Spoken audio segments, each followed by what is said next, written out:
연일 고용 쇼크라는 말이 매스컴에 오르내리는 가운데 일자리를 만들어내기 위한 문재인 대통령의 행보가 분주합니다. 문 대통령은 오늘 SK하이닉스 청주공장 준공식에 참석해 일자리를 만드는 기업에 대한 지원을 아끼지 않겠다고 밝히며 이곳에서 제8자 일자리위원회를 주재했습니다. 핵심은 미래차와 반도체, 디스플레이 등 신산업 분야의 민간 투자를 바탕으로 2020년까지 10만 7천 개의 일자리를 창출하겠다는 겁니다. 김혜영 기자가 보도합니다. 대통령 직속 일자리위원회가 이번에는 기업의 투자를 촉진시켜 일자리를 창출하겠다는 계획입니다. 핵심은 2020년까지 125조의 민간 투자를 바탕으로 10만 7천여 개의 일자리를 만들겠다는 겁니다. 선정한 분야는 미래차와 반도체 디스플레이, 사물인터넷 가전 등 주력 산업 3개 분야와 에너지 신산업과 바이오에스 등 신산업 2개 분야로 총 5개입니다.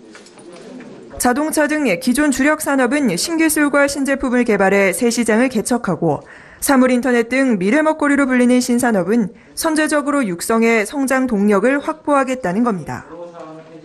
정부는 마중물 역할을 위해 1조 7,726억 원의 예산을 투입하고 기업이 차질 없이 투자할 수 있도록 규제를 개선하는 등 환경 조성에 적극적인 지원자 역할을 한다는 게 핵심입니다. 인허가를 신속하게 내주고 걸림돌로 작용했던 규제를 개선해 기업의 애로사항을 풀어주고 인프라 공급 등 맞춤형 지원도 적극 나섭니다. 즉 기업이 투자 실행을 유도해 제조업 활력 회복에 집중해 일자리 창출을 모색하겠다는 겁니다. 우선 전기차, 수소차 등 미래차는 시장 태동기 투자 리스크가 높다는 점을 감안해 충전소 설치와 차량 구매 보조금, 공공부문 의무 구매 비율을 높여 초기 시장 형성에 나섭니다. 반도체와 디스플레이는 입지 허가 등 행정 절차를 빠르게 추진하도록 돕고 전력 선로 등 인프라 확충 지원도 나섭니다. IoT 가전 분야는 2020년까지 스마트홈 시범단지 1만 세대를 조성하는 등 실증 사업에 집중한다는 계획입니다.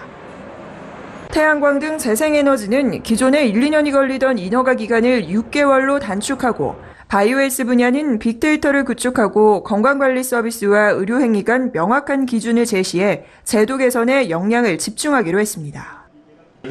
결국 민간에 기댄 채 기업이 앞장서 투자하면 정부가 지원자 역할을 하겠다며 한 발 물러난 셈인데 세제, 인프라 지원 등 구체적인 규모도 빠져 있어 명목상 지원을 약속한 상황에서 국민이 체감할 수 있는 성과로 이어질 수 있을지 주목됩니다.